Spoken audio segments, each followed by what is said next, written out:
mengatasi penyakit berak darah atau koksidiosis pada pemeliharaan ayam berdaging masuk di pemeliharaan usia akhir, memakai cara yang herbal atau memakai cara yang instan dengan langsung memberikan obat.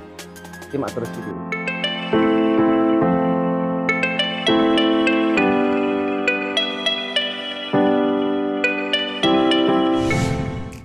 Bismillahirrahmanirrahim. Assalamualaikum warahmatullahi wabarakatuh.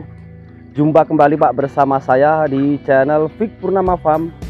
Halo, apa kabarnya semuanya, saudaraku, sobatku, teman-temanku. Semoga pada kesempatan kali ini kita tetap masih dalam keadaan sehat walafiat.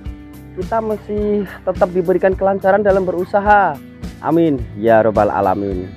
Oke Pak, saat ini kita akan membahas tentang bagaimana cara mengobati ayam yang kena penyakit berak darah atau koksi pada ayam broiler. Nah, ini langkah-langkah apa saja atau cara-cara apa saja yang harus kita lakukan di saat ayam ini masuk usia akhir, Pak. Nah, di saat ayam ini masuk usia akhir atau masa pemeliharaan di minggu kelima masa pemeliharaan ayam pedaging atau ayam broiler. Oke teman, sebelum video ini kita lanjut, saya ingatkan untuk yang belum subscribe, silahkan subscribe dulu biar channel ini tetap bisa berkembang, channel ini tetap bisa berkarya memberikan informasi-informasi di seputar dunia peternakan ayam broiler. Oke teman, cara mengobati penyakit koksidiosis atau berak darah atau berak pakan. Yang jelas ini urusannya untuk ke pencernaan ya Pak ya, pada ayam broiler masuk pada masa pemeliharaan akhir. Ini bagaimana seperti itu? Nah, oke, saya sarankan untuk cara pengobatannya adalah tetap kita harus memakai obat Pak ya, tetap kita harus memakai obat pabrikan. Kenapa alasan saya menyarankan untuk tetap memakai obat pabrikan? Karena sifat dari obat pabrikan ini berdampaknya secara instan Pak, langsung. Jadi karena pemeliharaan ini sudah masuk di usia akhir masa pemeliharaan seperti itu. Nah, sedangkan jangka waktu obat ini hanya bisa diberikan 1 sampai 3 hari pemberian sebelum masa untuk dipanen.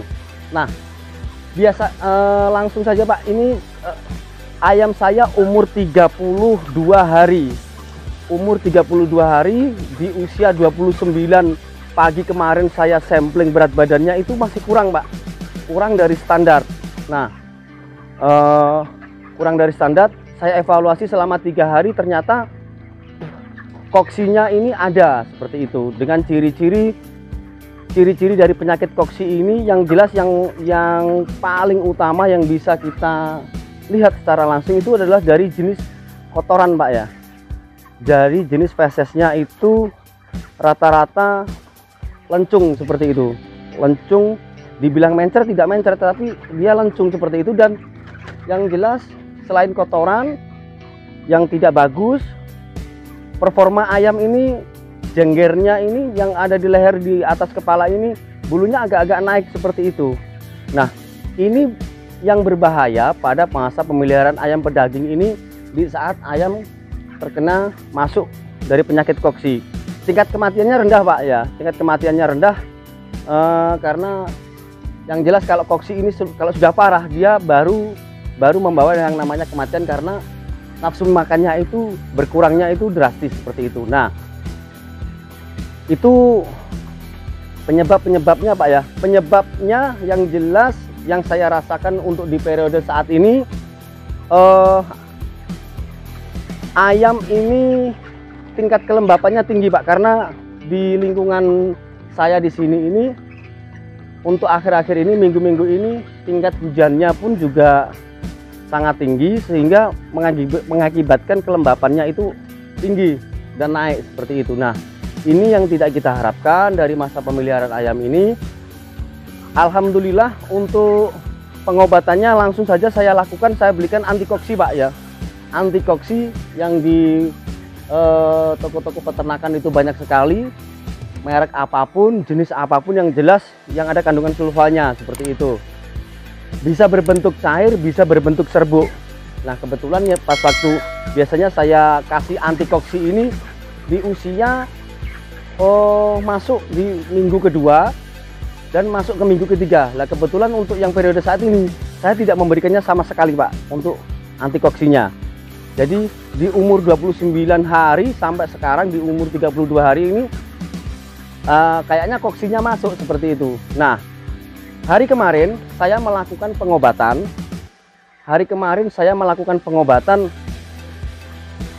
Inilah Pak yang saya namakan kenapa kita lakukan yang namanya mencegah lebih baik daripada mengobati.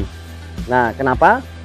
Karena selama ini saya lebih suka mencegahnya dengan cara apa? Saya tetap memberikan probiotik seperti itu guna untuk pemeliharaan kesehatan dari ayam ini. Jadi sekali ayam ini ada masalah, ada trouble, itu sekali aja kita obati dengan dosis yang rendah, insya Allah langsung bisa teratasi.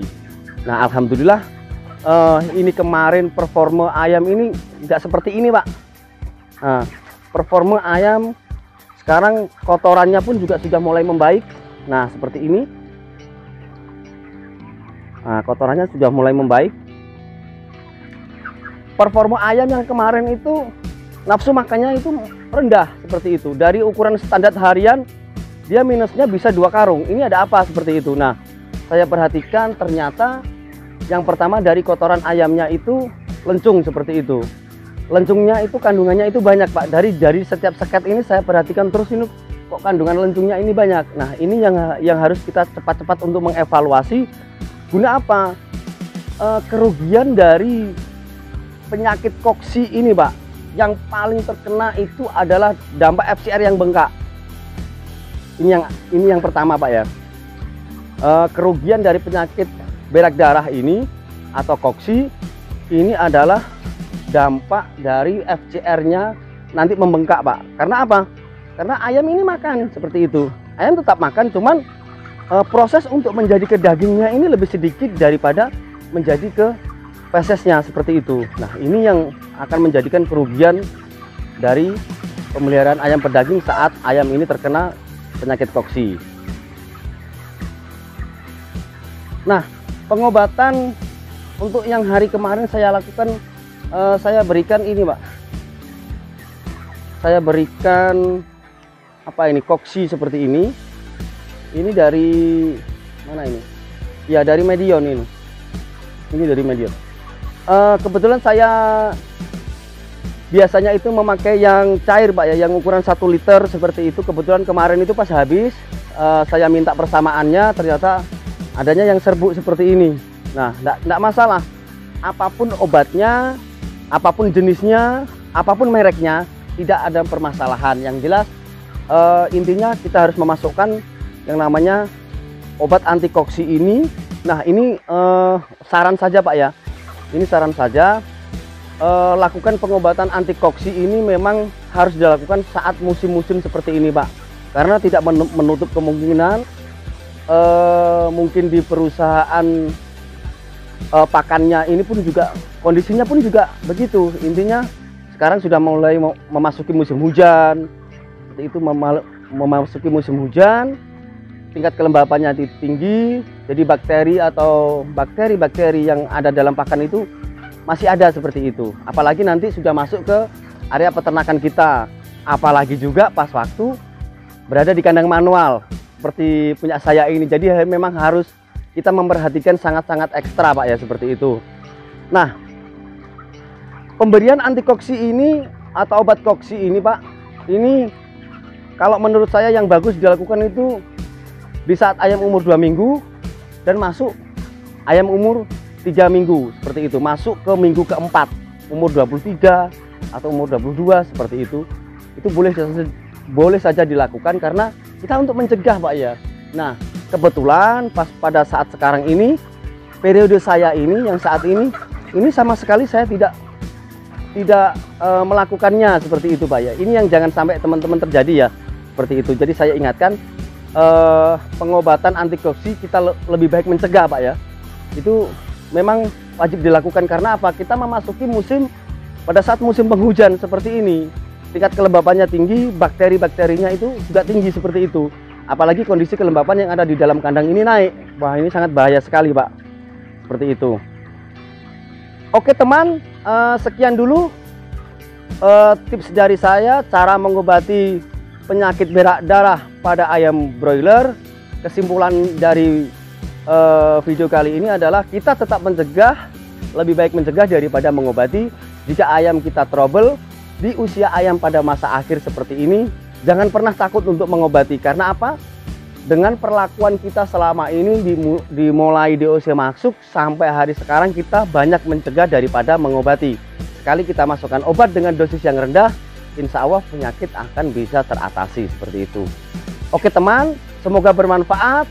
Tidak niat untuk menggurui, hanya sekedar saya berbagi pengalaman keseharian saya di dunia peternakan ayam pedaging. Wassalamualaikum warahmatullahi wabarakatuh.